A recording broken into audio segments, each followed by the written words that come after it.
This is definitely not just another fitness podcast. I'm just a lazy fit person. I was there for 7 days and I reckon I ate 10 pizzas. I eat like a monster. If you're not enjoying yourself, what's the point? Ask yourself why. Honesty and empathy are two great places to start. Start to associate yourself with the person you want to be. Health comes first, way above performance and appearance. Picture me naked. Fat Andy is not a nickname you want to stick. What are you having for tea? Purple Monkey dishwasher. I'm just going to wee and caffeinate and I'll be ready. Use the sausage as a breakwater. I mean, I just want to touch people. Naked, smothered head to toe in almond butter. 80% of the time, I agree with Andy 100%. Nice. Welcome to the Not Another Fitness podcast.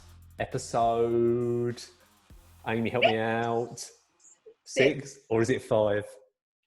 God knows. Terrible start. Episode 6, let's say, and hope for the best. If this gets edited, it's just me coming in saying episode 5. We'll know. Why don't we that start again? it's too late for that. It's been said now. Hold on. Welcome to episode 6. Welcome to episode 5. Right, we got it covered. We've got them both in the can now. We're good to go. I'll just drop that in and hope I don't sound too mental when it follows that sentence. Seamless. So seamless. Seamless as ever. So, on today's episode, we are going to be talking about calories and basically tracking calories. Should you track calories? How's best to do it? Is it applicable to everyone? Should you worry about doing it? Pros and cons.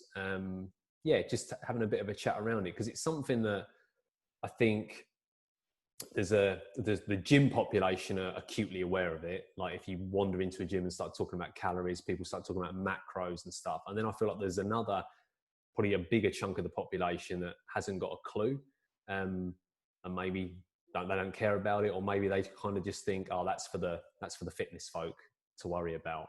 And I think there's, like with all of these things in the fitness industry, there's a happy middle ground to be found. And it's not necessarily that this is a good or a bad tool. It's how it's applied, when it's applied, and which individuals you think are going to suit it. I agree.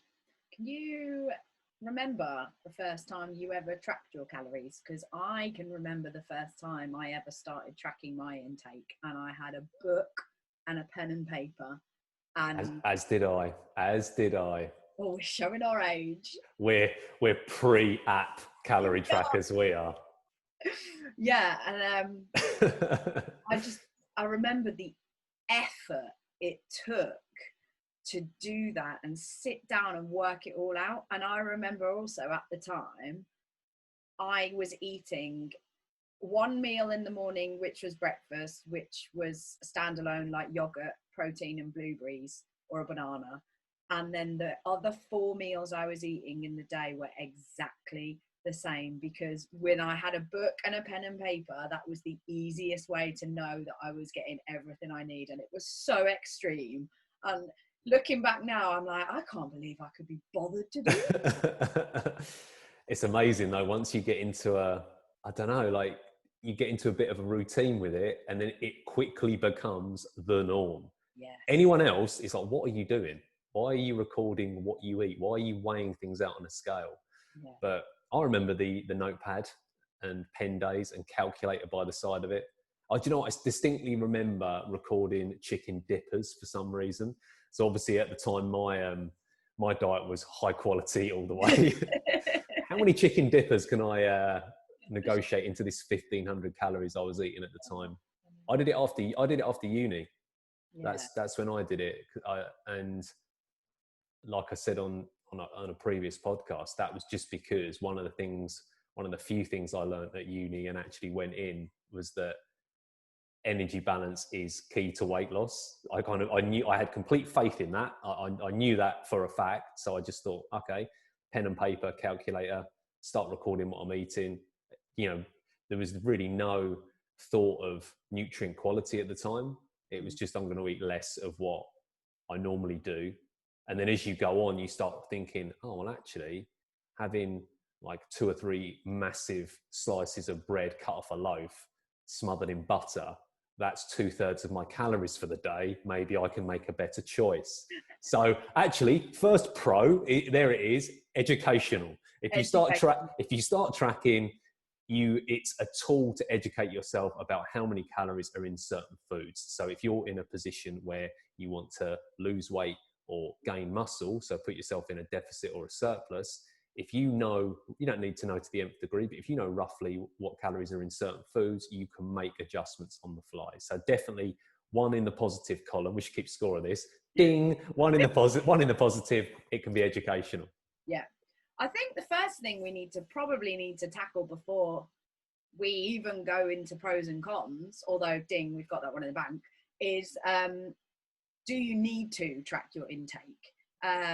If you have a goal with regards to your fitness or health, be it weight loss or weight gain, some people need to gain weight, muscle gain, then tracking can be a really, really useful tool, like you said, for education, for awareness, but it's important to put that all into context of like, what is the goal? You know, if you genuinely have no idea of the calorie value of foods and you are clueless as to why you might not be losing weight or you might not be gaining weight, because sometimes if you need to gain weight, gaining weight can be just as tough as losing weight. The amount of food you have to eat, and some people don't realize, particularly if you're in a muscle gaining phase, packing in calories can get really boring, and the amount you have to eat, and just having an awareness of that, it can be really, really useful. But do you need to track every single morsel and every single macronutrient that goes into your mouth via an app on your phone, which has become seemingly the gold standard of tracking our method of intake over the years for, I would say, 99% of the people and out there? No. Yeah, my instinctive answer to, you know, should people, or sorry, do you need to, or do people need to track? It's no. It's not essential. It's not a must do if you want to, you know, lose weight or gain muscle. But I suppose to expand on that, it's like, do you need where's he going to go with this analogy? Do you need like a petrol gauge on your car to drive it around successfully and get from A to B? Well, no, you don't. But it is kind of useful to have that gauge and to know like how much you've got to play with. And like, to extend the analogy further, and I normally hate car analogies with bodies, but I'm gonna go head first into this one. Got it now. You've committed. Yeah, I'm both feet in. If you've had the car for a while and you know the vehicle well, then you can get away with it. You can run it down to 1 mile remaining and be like, oh no, I've got 4 miles here. I've been in this position before. And with your body, it is similar. Like if you've tracked calories for a while and you've got some concept of it, you can make calls like day to day without having to, I always use like to weigh spinach or to weigh salad. Like you don't need to do all those, you know, micromanage every last calorie that goes into the system. But you don't, it blows my mind when people think they need to, or that they think there's some magic to it, because it's like, oh, well, I've heard that X person tracks calories, or I've heard, you know, macronutrients being bandied around, and does it fit my macros and get enough protein in? I think I should start tracking all this stuff. And like I said, as an educational tool, it's good. I think just if you're interested in your body and interested in what your diet looks like, I think it's something that probably everyone should do at one point or another. If you can do it as a one-off and just, I'll do it for a couple of weeks and see what my intake is. I think it's interesting. Like, you don't have to put, like, you know, you don't have to kind of do it for 2 weeks and be like, oh my God, I'm overeating by 200 calories according to what FitnessPal has set, and like hands in the air. It's just interesting. Like if you're listening to this podcast, you're probably interested in fitness or nutrition or health or some combination of the three. So I think I do encourage people to do it. Again, you can caveat this one left, right, and center. if someone's got like, if someone's coming off the back of an eating disorder, or they've got a fairly poor relationship with food, maybe not the smartest move in the world. But again, if we're talking just general population, general public, average Joe, then yeah, I think there's merit to it. I would encourage it if you've never done it before, just to see where you're at. I would agree to an extent. That doesn't sound like a fully committed agreement there, Rambo. I'm sorry. I'm not having that. I'd say 80%. I'd say that sweet 80-20 rule. 80-20. I'll take 80% approval. Okay. I'll take that. I would agree, depending on the individual. Like, as with everything, I'd say it very much depends. I don't think most people need it especially if they just want to be healthier, if they just want to maybe lose a little bit of weight, if they already have a lot of stress in their lives to start with. I think as coaches, it's very important, and why it is one of the main reasons you should work with a coach rather than going alone. It's very important that you assess where the individual is to start with. So, I mean, if you can do this with yourself and actually be very reflective with where you are to start with, say you do want to lose a little bit of weight for whatever reason. I'm not even delving into individual reasons why people want to lose weight, but you know, and you've got a highly stressful job, you're working like 60 hours. I don't know, I've never had a normal job. Is 60 hours a lot? Like, I don't know. Yes, yeah? It is. Okay, good.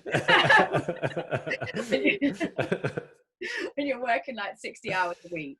You've got a newborn baby at home. You're barely sleeping over 5 hours. You can't drink more than a litre of water a day. You're surviving on 5 cups of coffee, and you are relying on a bottle of wine every night. And you're like, do you know what I need? I think I need this thing called MyFitnessPal, because to lose weight, I'm going to have to start tracking my intake. Yeah. I would very much question that there are other things that individual can be doing in order to see quite drastic weight loss results without even having to think about tracking their food intake. And there are, and this is the key thing that maybe is a negative about certain apps and tracking your intake, in that a lot of the time it's not necessary to make the most substantial and long-lasting changes. Key things like getting your sleep in order, reducing the amount of stress, and drinking more water, just keeping hydrated, getting outside, and just getting a little bit more exercise. Those, I mean, when I say exercise, I mean like walking, activity. If you're not doing exercise, then just including one form of exercise you enjoy a day. Those things obviously are going to underpin a little bit more before anyone should even think about downloading an app to track their food intake. But like everything we've already talked about in previous podcasts with health and fitness, that is the little pill that you will take that will get you to the weight loss elixir of life. So and you know, it has been, you know, MyFitnessPal and other trackers, or tracking via a smartphone, has been given almost the seal of approval as the gold standard of doing it. And I think that is at the detriment of other ways of tracking your calories, which are not so stressful, will not require you to get the scales out at every time, and are a lot more sustainable in terms of a healthy lifestyle. Yeah, I'm going to leave that there. Cheers, mate. Agreed, though. Like, you make a really good point about that. And when you sit down with someone and you come into the end of the consultation and you think about like what you can leave someone with, like what is going to be like when they walk out of that door, what are you going to, you might think that actually I'm going to tell them to download FitnessPal and start tracking their calories for a couple of weeks. But for a lot of people, you might, like you said, you might get, if you have someone who comes to you and it's like a health related goal. So the things that you talk about there are all what I call like the cornerstones of health: sleep, regular exercise.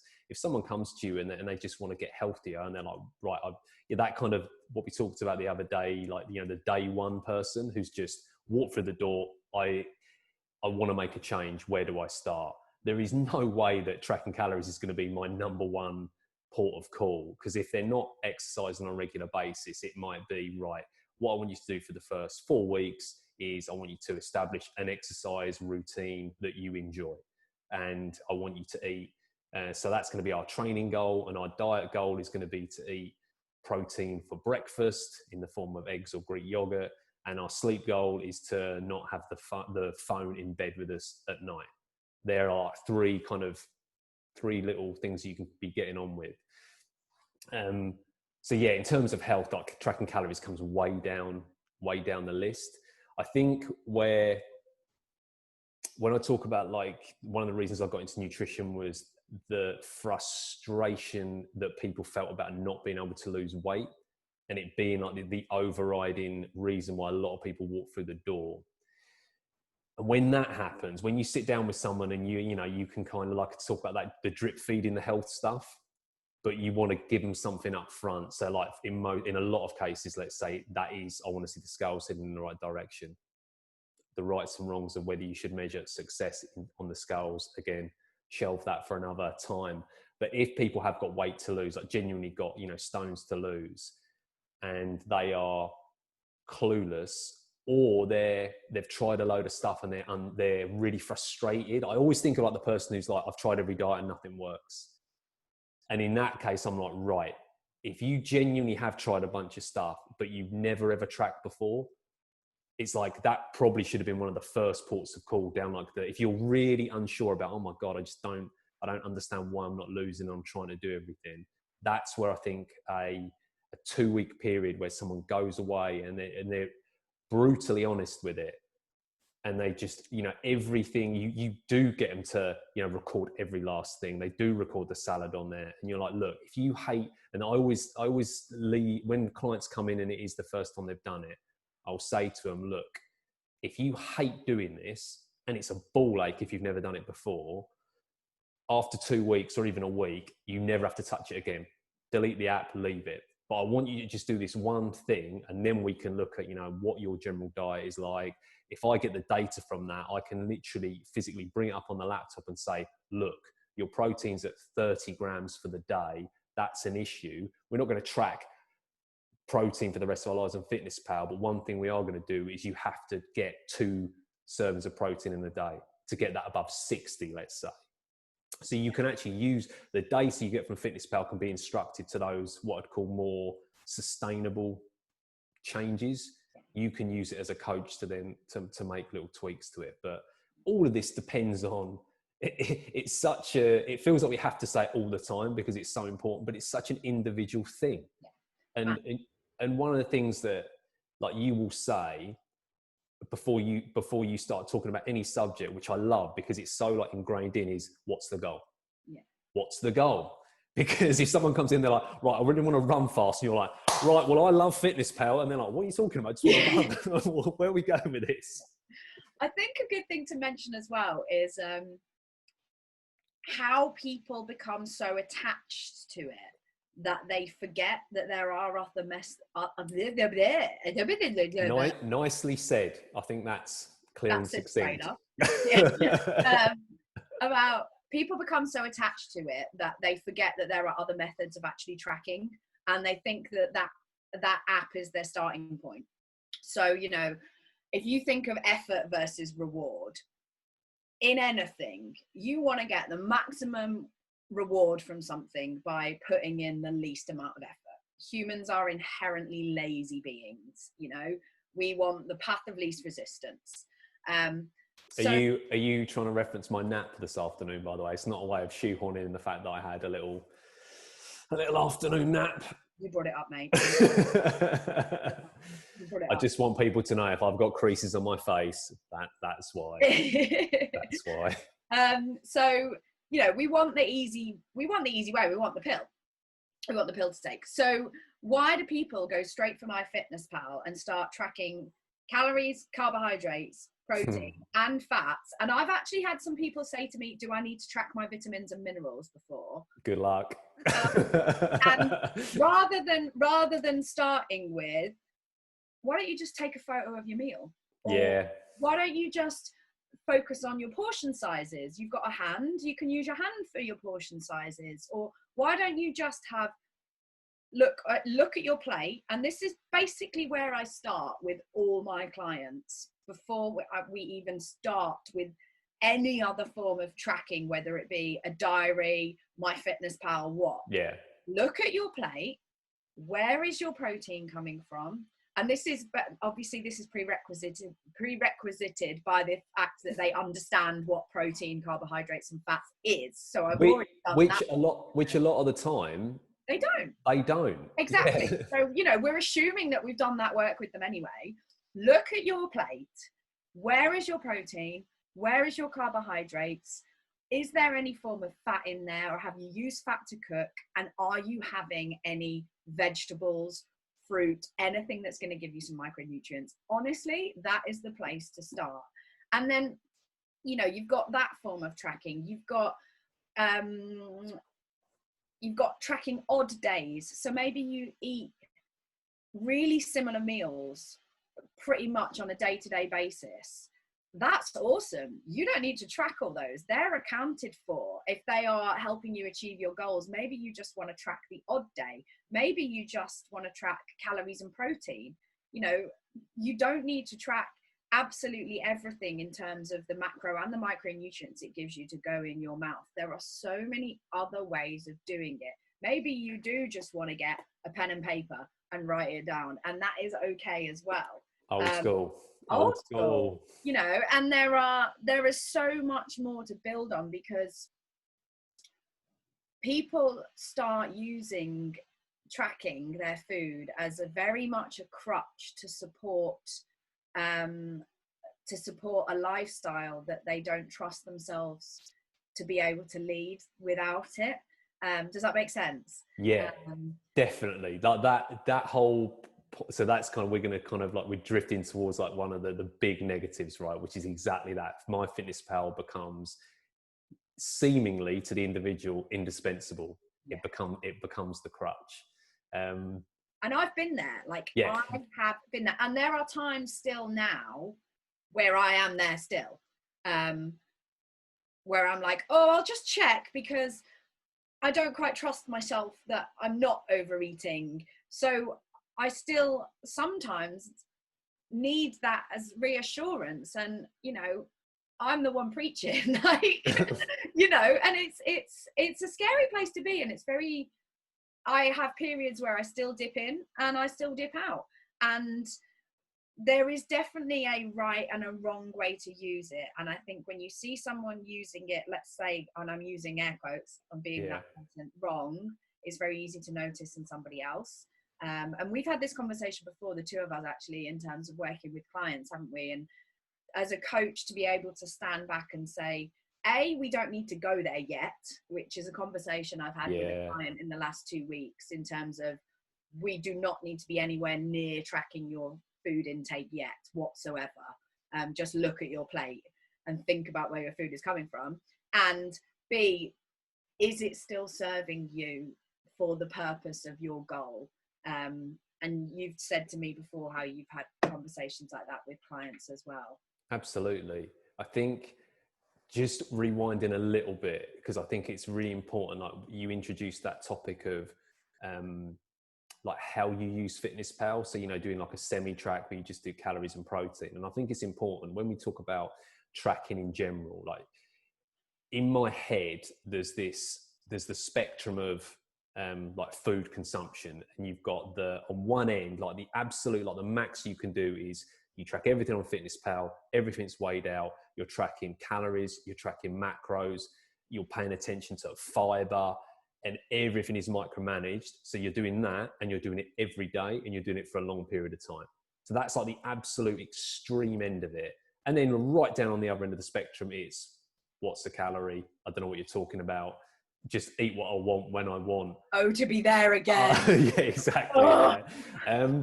And when you talk about, you know, the individual, or what is the goal, and you know, why we're using this tool for, if you start going towards that extreme end, let's call it, there are certain people at certain times where it is worth doing. So if you're a professional athlete, if you're doing a like bodybuilding show or something where you're, you know, individuals that are maybe going from something like, you know, 8% body fat to 6% body fat, at that stage of the game, things are being micromanaged, and it's extremely stressful. And that's something that you need to dedicate a lot of time, a lot of energy, and a lot of effort to. And for some people, at some periods of time, it's worth doing. But that is not most people. So then you're like, okay, well, there's the reason why those, you know, those elite bodybuilders and those people do that is because FitnessPal or, you know, other tracker apps are available. Because at the moment, it's the most accurate way we have of monitoring intake. It's not perfect, but it's the most accurate. But to get results, like you talk about, like the effort versus reward, the amount of effort that takes is extreme. And actually, if you just track, for example, calories and protein, you probably wouldn't see the difference in the mirror. Like for a normal person, like the results are going to be really similar. You might not even have to track protein if you get into good habits of having protein with your main meals. Like if you're having protein 3 times a day, you're probably fine. If you throw a shake in there, so 4 servings a day, you're covered. You know, if you're a resistance training athlete, you're covered. And then then it's like, well, okay, hold on a minute. So now I'm extreme end. Now I'm just doing calories and protein. Well, actually, maybe I just need to do calories. The next step down from that is, what do I need to do calories every day? Maybe I just track on the weekend, and you just keep backing off. And when people use it as a crutch, if people get to the stage where they start freaking out if they can't track, see, I don't even know what the answer is going to be to this for you, but for me, if I said to someone, right, we're pulling for essentially like pulling the legs from under you, we're taking FitnessPal away completely, they freak out, and I can't monitor them, you know, 24 hours a day. So I know they'll be probably still tracking. So it's a case of, if you find yourself in that position where you're using it as a crutch, just walk back the behaviors, just one at a time. Each week, just ease off. Right, do you know what? Initially, I'm going to have weekend, I'm not going to track. I'm just track Monday to Friday. And yeah, like that is, it's such a, like how you use it is such a, it's so key to whether it's going to ultimately lead to success or potentially down a pretty dark place if you can't drop it. Yeah, and I think you have to have, as a coach, you have to have a really good understanding of your client and what type of person they are. Because there are some people, regardless of whether they need it or not, they will want to have that much control over what they are tracking. Yeah. If they will want to track every single morsel, because if they're not going all in and doing it 100%, then what's the point? Yeah, all or nothing exactly, behavior. Exactly. But I'm exactly the same as you in terms of, in my head, I think about that spectrum, and all I try and do with my clients is take them to a point where it doesn't inflict any more stress on their life. Yeah. So can you do this without it being a cause of stress? Can you do it consistently without it being a cause of stress? Is there anything else going on in your life that is going to add stress into your life, which means that this isn't going to be achievable?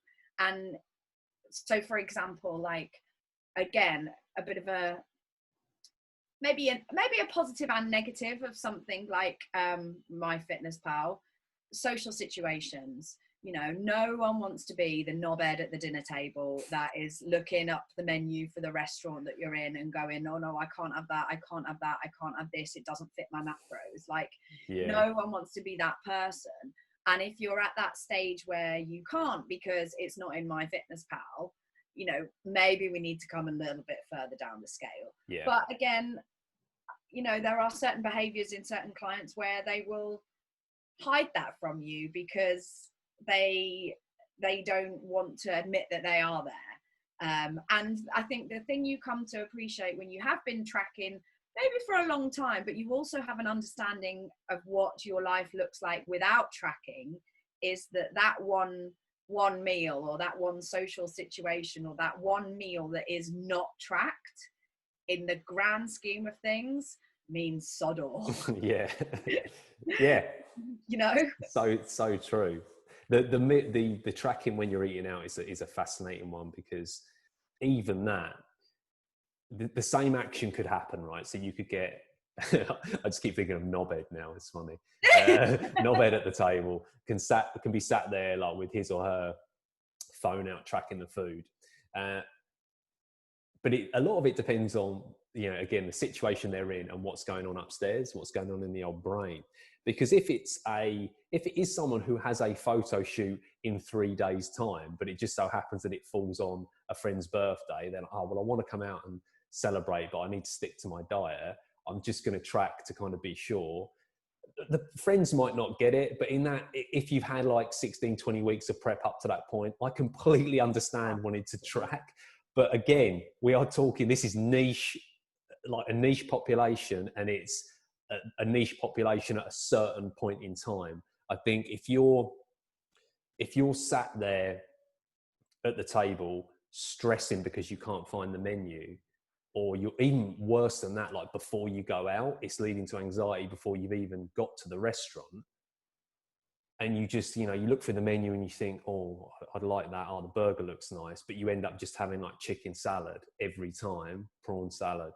I'll just get me a side salad and, if you're doing that because you feel like you're not allowed the food, or if that meal's going to trash the plan, that's not a good place to be. And especially not if you can't. So what if you can't track it? Actually, it's just good. It's good experience to be like, actually, because there's nothing wrong with wanting to eat healthy food. You're an adult.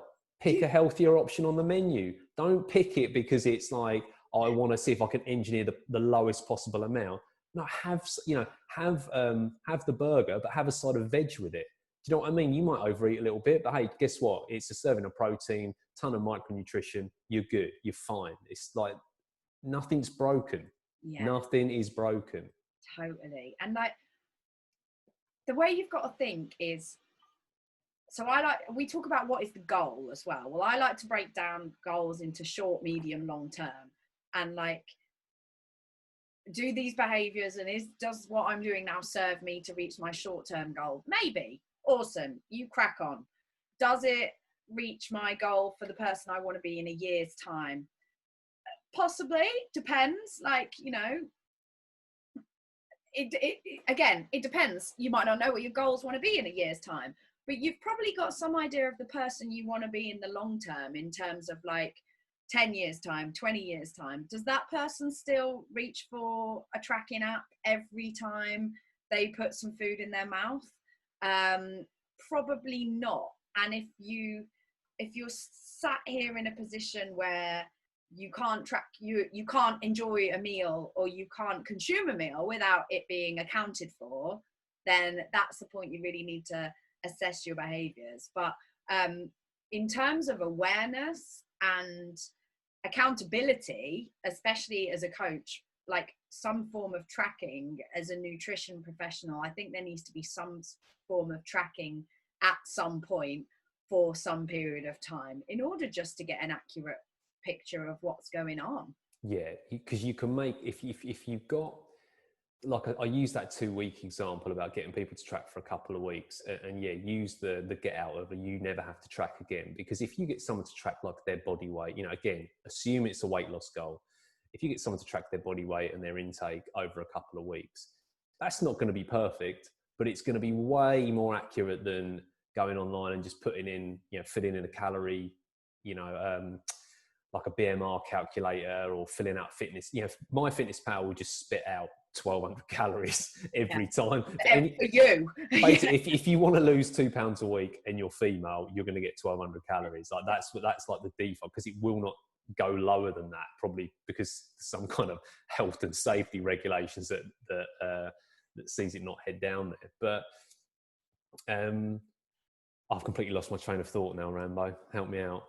What was I saying? I have no idea where you were going with that. Oh, mate. Absolutely no idea where I was going with that whatsoever. Oh, I'm sure it was gold as well, mate. Go and have a nap. You'll be right. I tell you what, honestly, I've gone an hour without a nap, and this is what's happened. But I tell you what, I'll go back to the 2 week thing. Yeah. And tracking for a couple of weeks. Yeah, you can track for a couple of weeks, and then you can then you can sack it off. But as a coach, having that data is it's absolutely invaluable, because you can actually, if you're then creating a nutrition plan or even nutrition guidelines based on anything around intake, if you've got a little bit of a ballpark to work from, you can predict results more accurately. You can get them on the right part. It narrows down like your focus potentially of what you need to do. You're not like literally taking a stab in the dark and like, oh, we'll figure out in a few weeks when when the weight goes up or down. If you can get someone to track for 2 weeks, it's so helpful. And for me, it's a good indicator of whether I want to be, like you talk about the stress factor. If tracking for 2 weeks becomes a stress, then setting them up on a long-term relationship with FitnessPal is probably not a good idea. Yeah. Like if someone can't manage it for a couple of weeks, and even using like the people to get them to like take pictures of their meals. So that's a really good one. Like again, you have that consultation and you might say, right, we're going to meet up in a week's time. For this week, I want every time you sit down, have a meal, have a snack, photo of it. We do like a photo diary of all your foods. If they don't do that, if they can't literally be bothered to get out and take a photo of their food, what chance getting the scales out and measuring stuff? Yeah. So that immediately tells me, oh, we need to go a different way here. Yeah. We need to find a different way, because tracking is not going to be, it's not going to be the one. Just something I thought of as well there, like people that've got a muscle gain goal and actually need to consume more. Some people have no idea what consuming more food looks like as well, particularly with regards to putting on muscle. And they think, oh, it's fine, I'll just eat what I want, I'll just pack in the calories. And like, some people aren't prepared to eat as much as it takes, particularly if they're, genetically quite lean. So in terms of tracking for that can be incredibly useful too, to get a quantifiable awareness of how much protein you need, how many calories you need, what that looks like spread throughout the day, because that is very different than just eating as much as you want in the hope that you're going to pack on more muscle. So that would definitely be a positive in terms of tracking, if that would be your goal. Again, but the time frame you need to do that for is it completely depends on the client. And all I would say, and I don't know whether you would agree, is if you do have any kind of goal and you are thinking about tracking your food, I think that's great and that can be awesome, but I would do it with the guidance of a coach that knows and has an understanding of you as a person, your lifestyle, your stresses, when it might be just getting a little bit too much and we can maybe take a step back, or if that actually is what you need in the first place anyway. I agree with that 80%. Oh, interesting. No, you're spot on. I think if you're gonna make a change, I mean, we're obviously, we are biased, both being coaches, but obviously hiring a coach is generally a step in the right direction.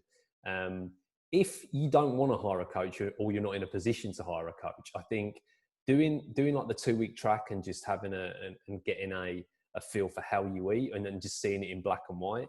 If you decide to do that, then you can actually take that with you. If you work with a coach in the future, or even in the near future, that's something you can take. Like when people come along and they've actually tracked for a bit before seeing me, for me that's great as a coach to have that on board already. But yeah, tracking.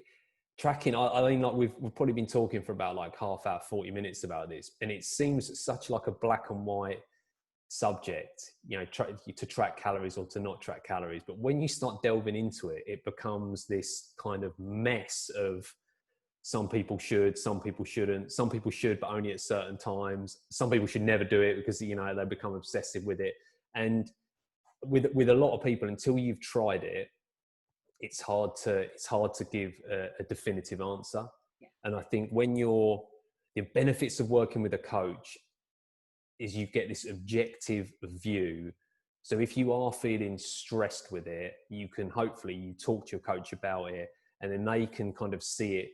They can almost predict it before it's too late, without trying to sound too dramatic. But like you can just, you know what it's like working with people. You get a feel for how they're responding to it, and sometimes it might be like external things that you've got no control over. But actually, as a coach, if you want to be like an all-encompassing kind of support system, and actually, you know, it's not just about we'll hit calories and shut up for 7 days and then report back. If someone tells you, which I would just like to interject, some PTs do with their clients. oh, good one for a rant on a later date. That, yeah, we will bench that. Yeah, and sometimes, like working with clients, like I feel like the check-in procedure, sometimes it'll be like that. If you get someone who's just like, look, I'm using you for accountability, yep, I'm good, carry on for another 7 days. Some people it's exactly like that. For others, you know, you might get you have the check-in and they're like, yeah, like you said, stresses from outside, my work situation's changed, my commute's a nightmare, I haven't had any sleep for the last week. Well, as a coach, then you're presented with like 2 or 3 stresses that have come in since your last check-in, and you know, you will do this, I will do this. You'll sit to there and you'll think to yourself, and you'll hopefully discuss it with the client. You'll be like, do you know what? Should we use a week and actually just back off the tracking? Or do you know what? We're not going to do full macros this week. I just want you to hit a calorie range. Or actually, I want you to eat a bit more this week. You can actually, you know, it doesn't have to be this thing that's locked in for 16 weeks or 6 weeks or however long it is. No. But yeah. And like, I think one of the reasons we decided to use this as a topic as well is because I had a client check in yesterday, and to my surprise, she decided she actually wanted to start some form of tracking, and she I'm struggling today. She prerequisited, I'm going to leave it there, that's staying in. I say it. I want to start tracking. I used my Fitness Pal about 3 years ago, and I fucking hated it. And I was like, awesome, great. I know you're with that. Perfect. How do you want to do it? Like, and it's a tool. That's all it is. It's a tool. It doesn't mean it can be the right tool. Tracking in any form is a tool. It's like anything. It has its uses, it has its drawbacks, it has its place, but like with anything, we seem to come back to, like, what is the goal? Yeah, what is the goal, and who is the individual, who's the person? Yeah. Like those 2 things are just, and as time goes on, goals definitely change.